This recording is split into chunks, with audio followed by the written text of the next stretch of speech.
Hi hello నమస్తే friends అందరికీ. ఈరోజైతే నేను ర్యాపిడో పోవడానికి రెడీ అవుతున్నా. బయటికి పోయి టిఫిన్ చేసిన దానికంటే ఇంట్లో ఉండి ఏదో ఒకటి అన్నం తినేది బెటర్ అనుకొని ఈరోజైతే పులిహోర తయారు చేసిన ఫ్రెండ్స్. ఇగో పులిహోర తయారు చేసిన. ఈ పులిహోర మాత్రం తయారు చేసుకొని ర్యాపిడో ర్యాపిడో బయలుదేరదాం అనుకుంటున్నా. ఈ పులిహోర తింటా కానీ మళ్ళీ 10 గంటలు 11 గంటలకే ఆకలి అవుతుంది బాగా. టిఫిన్ చేసినా సరిపోదు మనకు, ఎందుకంటే మనకు కడుపు నిండా తినాలి అన్నం. అట్లయితేనే మనకు మంచిగా ఉంటుంది. ఈ గిద్దంతా ఒక 2 ఇడ్లీలు 3 ఇడ్లీలు 4 ఇడ్లీలు తిని ఉండాలంటే మనం ఉండలేకపోతున్నాం. ఈ పులిహోర తిని ఎంతవరకు ఉండాలో అంతవరకే ఉండవలసి వస్తుంది. మళ్ళీ తొందరగా ఇంటికి అన్నానికి రావాల్సి వస్తట్టుంది.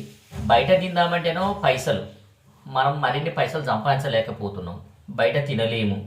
అందుకోసమనే ఈ పులిహోర తిని ర్యాపిడోకు బయలుదేరి మళ్ళీ గంట సేపట్లో ఇంటికి తిరిగి రావాలనుకుంటున్నాను. అయితే ఇంకొకటి నేను ఒక ఇంపార్టెంట్ అయిన విషయం చెప్పడం మర్చిపోయినా ఫ్రెండ్స్. మనము ఎవరైనా మగజాతికి వంట చేయడం నేర్చుకోవాలి, వంట చేయడం రావాలి. వంట చేయడం కనుక రాకపోతే మగజాతి చాలా వరకు ఇబ్బందులు పడతారు.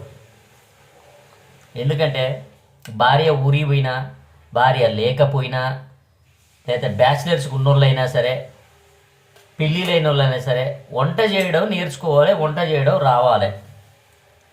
వంట చేయాలి, వంట చేసుకొని ఎవరి సొంతంగా వాళ్ళు తినాలి, వంట చేసుకొని తినాలి. అప్పుడే మగాడు ఓ లెక్కలోకి వస్తాడు, ధైర్యంగా ఉండగలుగుతాడు, తినగలుగుతాడు, పని చేసుకోగలుగుతాడు. నాకు వంట చేయరాదు, నేను పోయి హోటల్లో తింటా, నేను మోటార్లో బంటా అంటే నడవదు. నువ్వు హోటల్ తిని మోటార్లో బండి ఎన్ని రోజులు బతుకుతావు, ఎంత సంపాదిస్తావు, ఎంత చేస్తావు? నువ్వు కష్టపడలేవు, సంపాదించుకోలేవు, వెనకేసుకోలేవు హోటల్ తిని మోటార్లు పండుకుంటే. సరే, నేనైతే ఇప్పుడు వరకైతే వీడియో చేయాలని చేసిన. మీకు నచ్చితే మాత్రం సబ్స్క్రైబ్ కొట్టండి, నా వీడియోని షేర్ చేయండి ఫ్రెండ్స్.